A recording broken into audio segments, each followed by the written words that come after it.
নমস্কার, কেমন আছেন সবাই? আশা করি সবাই ভালো আছেন, সুস্থ আছেন। আমিও আছি, আমার পরিবারকে নিয়ে মোটামুটি ভালো। নতুন দিনে নতুন একটা ব্লগে আপনাদের সবাইকে স্বাগত আর অনেক অনেক ভালোবাসা জানিয়ে শুরু করছি আজকের ব্লগ। আজকের ব্লগে আমার ঘরের কোনো কাজ আর আপনাদের সাথে শেয়ার করছি না। আজ কোথায় গিয়েছি সবটাই আপনাদের সাথে শেয়ার করব। যদি ভিডিওটি আপনাদের কাছে ভালো লাগে তাহলে একটা লাইক দিয়ে প্রথম থেকেই শেষ অবধি জুড়ে থাকার অনুরোধ করছি। আর যদি বেশি ভালো লাগে তাহলে সাবস্ক্রাইব করে আমার পাশে থাকবেন। কমেন্ট করতে একদম ভুলবেন না যে ভিডিওটি আপনাদের কাছে কেমন লেগেছে। তো চলুন ব্লগটি শুরু করি। আজ আমার অফ ক্যামেরাতে ঘরের যা কাজ ছিল সব কিছু সেরে রান্না বান্না করে সবাইকে খাইয়ে আমি খেয়ে দিয়ে একটু বেরিয়ে পড়লাম। তবে আজ রান্নাতে ছিল ওলকপি, আলু, টমেটো দিয়ে জিওল মাছ দিয়ে পাতলা ঝোল, ছোটো ছোটো করে কচু ভাজা, সাথে করেছি বেসন ছাড়া বেগুন বড়া আর হচ্ছে রাজমা ভাজা। কেননা রাজমা ভাজা আমার ছেলে খেতে একটু পছন্দ করে, তাই করেছি ওর জন্য। বেসন ছাড়া বেগুন বড়া আমার বড় মশাই খেতে একটু পছন্দ করে গরম ভাতের সাথে একটু ঘি কাঁচা লঙ্কা দিয়ে, তাই বাবা ছেলের জন্য একটু করে নিলাম। এখান থেকে অল্প তরকারি সরিয়ে রেখে দিয়েছি, বাবা ছেলের জন্য রাত্রে খাবে ওরা। এই যে আমার এখন রেডি হওয়ার পালা। আমি এখন রেডি হয়ে বেরিয়ে পড়লাম। কোথায় যাচ্ছি, কেন যাচ্ছি সবটাই বলবো আপনাদের সাথে। তবে আমি একা যাচ্ছি না, আমার সাথে তো দেবজিৎ থাকবেই। ছেলেকে বলেছি যাওয়ার জন্য।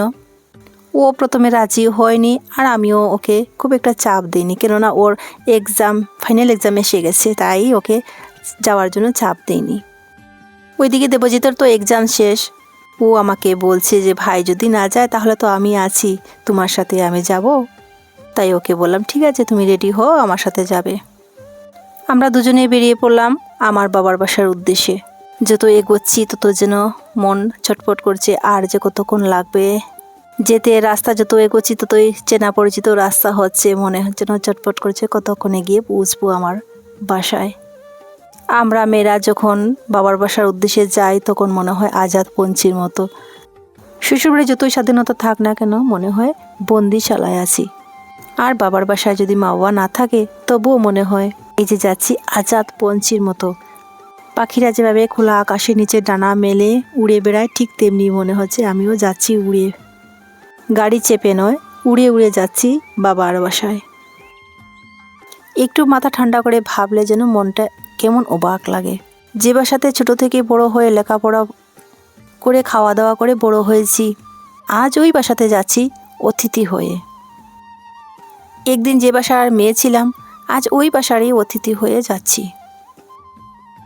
আমার সাথে বড়মশাইয়ে যাওয়ার কথা ছিল, কিন্তু ও হঠাৎ করে একটা কাজের জন্য খুবই ব্যস্ততা থাকায় বড়মশাই আমার সাথে আর যাওয়া হয়নি। ও বলছে কি তুমি যাও, এখন আমি কটা দিন পরে যাচ্ছি। আমিও যেহেতু ছুটি পেয়েছি তাই আর চিন্তা ভাবনা না করে বেরিয়ে পড়লাম বাবার বাসার উদ্দেশ্যে। যদিও বা আমার মা বাবা কেউ নেই, তবুও কিন্তু আমরা দাদা বৌদি স্নেহ মমতার কারণে আমরা বাবার বাসা একদমই ভুলতে পারি না।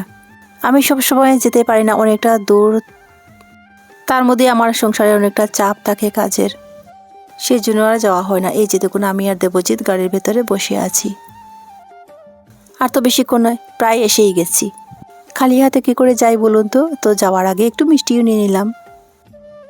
দুটো ভাইপো আছে, যদিও ওরা বড় হয়ে গেছে তবুও তো আমার কাছে ছোট। তো এদিক ওদিক সব দিক খুঁজিয়ে দেখলাম যে মিষ্টিগুলো অনেকটা ভালো আছে। আমি জানি ওই দোকানের মিষ্টিও অনেক ভালো থাকে, তাই এখান থেকে বুঝে সুঝে একটু মিষ্টিও নিয়ে নিলাম, যেটা ভালো সেটাই। সব মিষ্টিই ভালো ছিল এই দোকানের। মিষ্টি নিয়ে টোটাল কত হলো সেটা পেমেন্ট করে এসে পড়লাম বাসায়। মনে হচ্ছে কতক্ষণ গিয়ে বাসায় গিয়ে ঢুকবো। এই যে আমি বাসার ঘরের ভেতরে ঢুকে যাচ্ছি, মানে আমার বাবার বাসায়, যার নাম হচ্ছে শান্তির জায়গা। তো বাবার বাসায় কেন এসেছি জানেন? আমার ভাই ওই মন্দিরে পুজো দিয়েছিল, সাথে আমাদের সব দিদি বোনদের পরিবারে নিমন্ত্রণ করেছিল। ওই মন্দির হচ্ছে মা শ্যামামার মন্দির। এই মন্দির মা কামাখ্যা মন্দিরের মতো অনেক উঁচু মানে টিলার উপর অনেক জাগ্রত এই মায়ের মন্দির। এখানে অনেক দূর দূর থেকে ভক্তরা পুজো দিতে আসে। প্রত্যেক রবিবারে এখানে পুজো হয়। অনেক উঁচুতে এই মন্দির। তবে এই মন্দিরে কোনো মহিলারা যেতে পারেন না। আজ অবধি এই মন্দিরে কোনো মহিলা গিয়ে পুজো দিতে পারেনি। এই নিয়ম ভয় করে কেউ ভঙ্গ করেনি।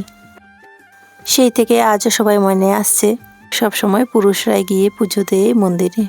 এই মন্দিরে সব কাজ পুরুষরাই করে। এই যে বাইকে আমার ভাইপো বোনপুরা এসে গেছে মন্দিরে পুজো দিয়ে। পুজোর প্রসাদ আমার ছোট ভাইপো সজ্জা নিয়ে ঠাকুর করে রাখছে।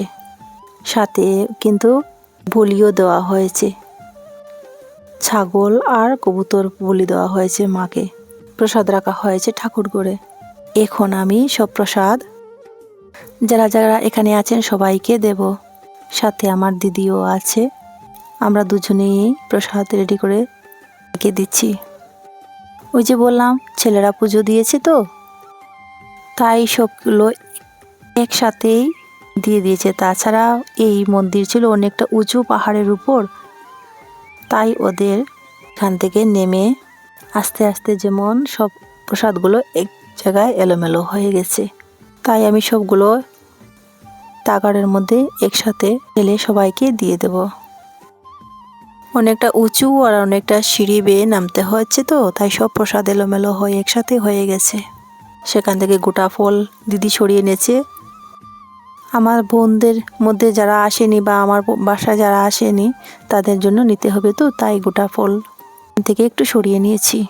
তো বন্ধুরা, আমি আজ ভয়েস দিতে পারছি না, খুব কষ্ট করে ভয়েস দিচ্ছি, কেন আমার পাশের রুমে আমার ছেলে পড়াশোনা করছে। কাল থেকে ওর ফাইনাল এক্সাম। যদি আপনাদের বুঝতে একটু অসুবিধা হয় একটু মানিয়ে নেবেন। যেহেতু ও পড়াশোনা করছে তাই আমি ওকে আর কিছু বলিনি। আর পাশে যারা ছিল সবাইকে আমি ওই কলা পাতাতে প্রসাদ রেডি করে সবাইকে খেতে দিয়ে দিচ্ছি। এরপর আমরাও খেয়ে নিলাম প্রসাদ। এরপর খাওয়া দাওয়া সেরে ওই প্রসাদের বাসন সহ বটি তাগার সবগুলো আমি পুকুরে নিয়ে ধুয়ে নিচ্ছি, যাতে প্রসাদগুলো ওই দিক ওদিকে না পড়ে। সন্ধ্যা হওয়ার আর বেশিক্ষণ নয়। আমিও ওদের বাসায় যেতে যেতে প্রায় 3টে সাড়ে 3টে বেজে গেছে। ওরা এসছে 4টের সময়। প্রসাদ খাওয়া দাওয়া করতে করতে প্রায় 4টা বা 15 তো হবেই, কেননা তখন ঠিক ঘড়ি দেখিনি, এই রুদ্র দেখেই মনে হচ্ছে। এই যে সবগুলো আমি আর বৌদি দুজনে মিলে ধুয়ে নিচ্ছি পুকুরে। এ হচ্ছে আমার বাবার বাসার পুকুর। পুকুরে হাত বটি ধুতে ধুতে আমার হঠাৎ নজরে পড়লো খরগোশের উপর। এই যে দেখুন, যখনই ওর কাছে গেলাম পালিয়ে গেল কোথায়, ধরতেই পারলাম না। পর আমরা সবাই খেতে বসলাম। আমিও তো সেই সকালবেলা খেয়ে বেরিয়েছি। ওরাও তো উপোস গিয়েছে মন্দিরে পুজো দিতে, সবাই তো ক্ষুধার্ত।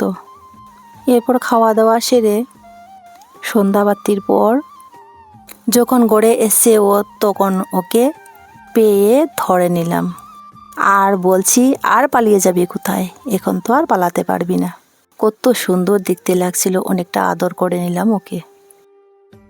এরপর বাবার বাসায় কি করলাম না করলাম সবটাই শেয়ার করব আপনার সাথে পরবর্তী ভিডিওতে। একসাথে যদি সব দিই তাহলে অনেকটা লম্বা হয়ে যাবে। আদর করে ওকে একটু তরমুজ দিলাম, খেলোই না, চলে গেল। বুদির কোথায় ওকে একটু বিস্কিট দিলাম, কি সুন্দর করে বিস্কিটটা খেয়ে নিচ্ছে। তো বন্ধুরা, আজকে ভিডিও আপনাদের কাছে কেমন লাগলো কমেন্ট করে জানাতে ভুলবেন। আজ এই পর্যন্ত, দেখা হচ্ছে পরবর্তী ভিডিওতে। সবাই সুস্থ থাকুন, ভালো থাকুন, সাবধান।